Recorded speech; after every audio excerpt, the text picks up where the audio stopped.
Before we can discuss in much detail the intricacies of positive psychology, first we must establish the basics. So, what is positive psychology? A relatively new movement, positive psychology, was founded by Martin Seligman in 1998, who was, at the time, the president of the APA. In his presidential address to the APA, Seligman pointed out that the field of psychology had far too long been concerned only with disorder, and he challenged psychologists to look beyond human failings and pathology and into the realm of functional, thriving individuals. As a professor at the University of Pennsylvania and the author of numerous self-help books, Seligman developed the rather popular theory of learned helplessness in 1977. Since then, however, he has come to be referred to as the leading scholar on optimism. The idea of positive psychology caught on like a wildfire.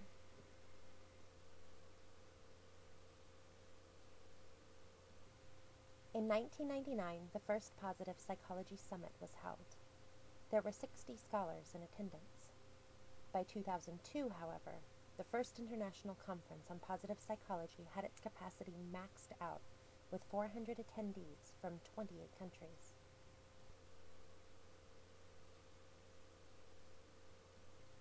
By 2006, a class about positive psychology at Harvard had enrolled 854 students, the largest enrollment than any other course in the Harvard catalog.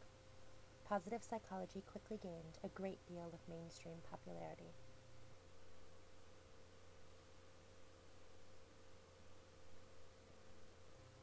The leading theories of this movement include the value of mindfulness, flow, and learned optimism.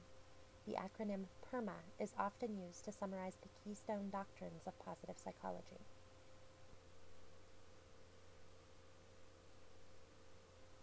PERMA stands for positive emotions, engagement, relationships, meaning and purpose, and accomplishments. Let's take a look at each of these elements individually. Positive emotions is, in essence, the study of happiness. Positive emotions are fleeting, brief experiences. Barbara Fredrickson, a leading positive psychologist, posits that people need 3 positive emotional experiences to every negative one in order to flourish.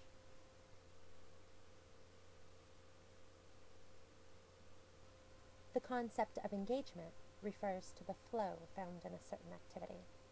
It is used to describe the level of emotional or cognitive involvement and engagement in a specific activity.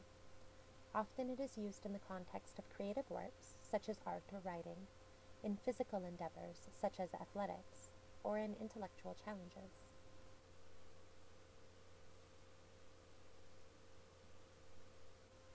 Positive psychology is also concerned with the development and importance of positive relationships of all forms, including intimate relationships, as well as relationships with family, friends, and colleagues. Meaning and purpose is another important keystone of positive psychology. This term can summon religious connotations, but it also deals with the value an individual places on their work, community involvement, influence on others through parenting or through friendship, and a wide range of other life aspects.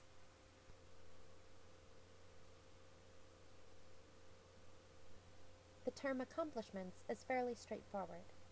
This recent addition to the list of topics which are of interest to positive psychologists has met some controversy. It is argued that without meaning, achievements and accomplishments are of little consequence. Nevertheless, positive psychologists as a whole have decided to include this category because many people are driven by their individual accomplishments. Now that we've established the theories that present themselves in positive psychology, I ask you to consider this. Does any of this sound familiar? Humanistic psychology, the third force. The humanistic psychology of the 1960s believed that people were essentially good. It was interested in the topics of happiness, individual growth, fulfillment, personal responsibility, choice, self-actualization, individuality, and creativity.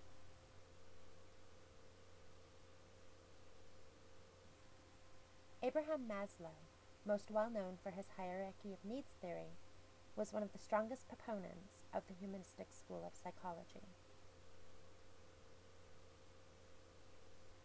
Maslow's hierarchy of needs established that an individual's basic needs must be addressed before self-actualization was possible.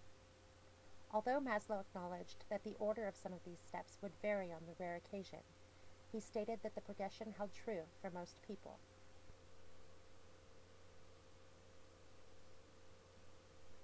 The term self-actualization refers to the fulfillment of a person's true potential. Maslow asserted that a common characteristic among those who had self-actualized was the need for many things, including truth, goodness, beauty, unity, and many others, as are listed here.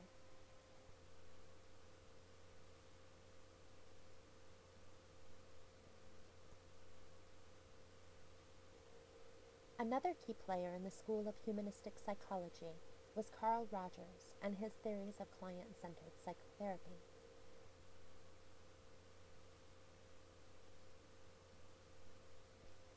Rogers' methods of person-centered therapy had a tendency towards self-actualization. He placed great emphasis in the value of personal congruence. His therapy methods aimed to create an element of unconditional positive regard, in which the therapist would express full acceptance of the client and use methods of reflecting a client's statements back to them in order to help them generate their own solutions.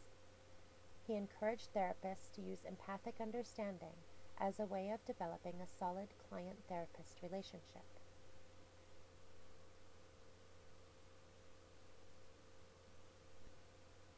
A third key player in humanistic psychology was Rollo May.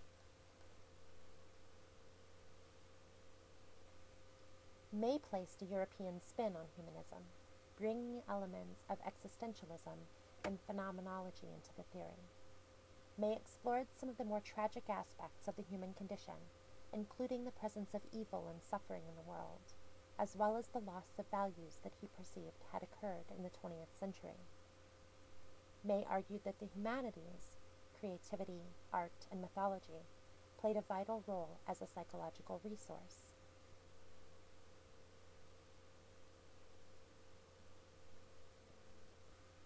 Humanistic psychology contested the claim that experimental research was the only legitimate method of psychology.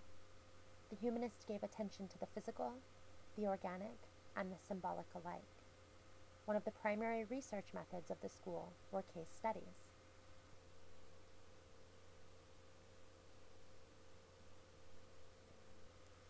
Humanistic psychology's ways were not enduring. Critics of humanistic psychology said that it was too subjective and not quantifiable. There was a definite lack of operationalization. As a result, researchers and academics showed little interest in pursuing this particular field of psychology. Although it was adhered to by a number of clinical psychologists, it did not find its way into textbooks, and as a result, it faded away over time.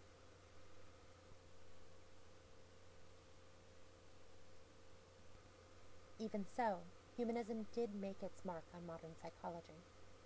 It's present in almost all forms of insight-based therapy. It made psychology about people, not variables or animals as behaviorism had done.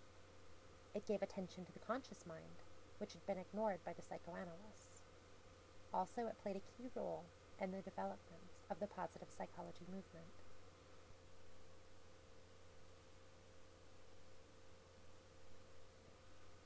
There are undeniably common threads between the humanistic psychology of times past and the thriving subfield of positive psychology today. Both were interested in topics such as happiness, well-being, personal growth and potential, and the positive traits of humanity. Both were interested in the study of thriving individuals, not the dysfunctional ones.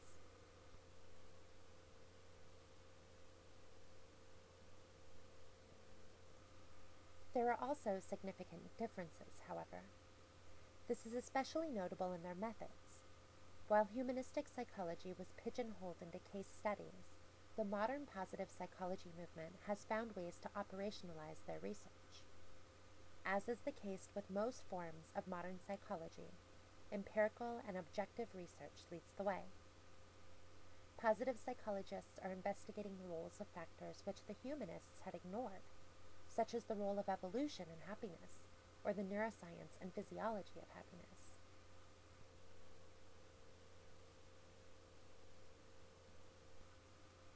Neuroscientific research in positive psychology includes studies about the neural basis of altruism. Are there structural differences in the brains of those who are more prone to altruism? Do altruistic acts cause the brain to function differently? Similar research addresses the way that these questions correspond to numerous concepts, such as the effects of positive interventions on the brain, the neural basis of resilience, and the effect of religion, prayer, and meditation on neural function.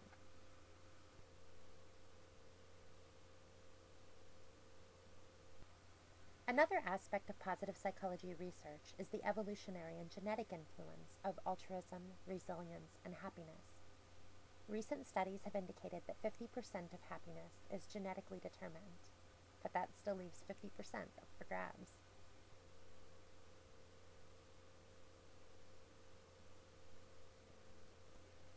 Modern positive psychology research is also interested in the environmental influences. What relationship does well-being and happiness have with environmental factors such as cultural influence, socioeconomic status, upbringing, and other personal experiences?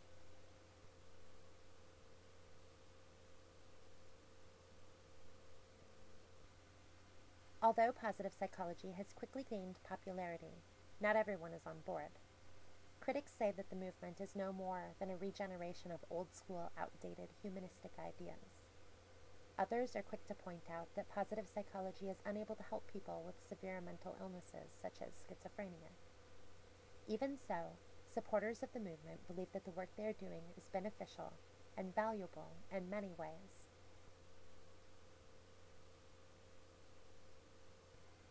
Research in positive psychology can be applied to a variety of settings.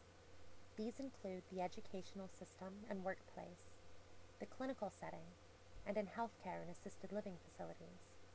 The findings of positive psychology can also be applied within the criminal justice system, aiding programs such as offender rehabilitation or in victim recovery.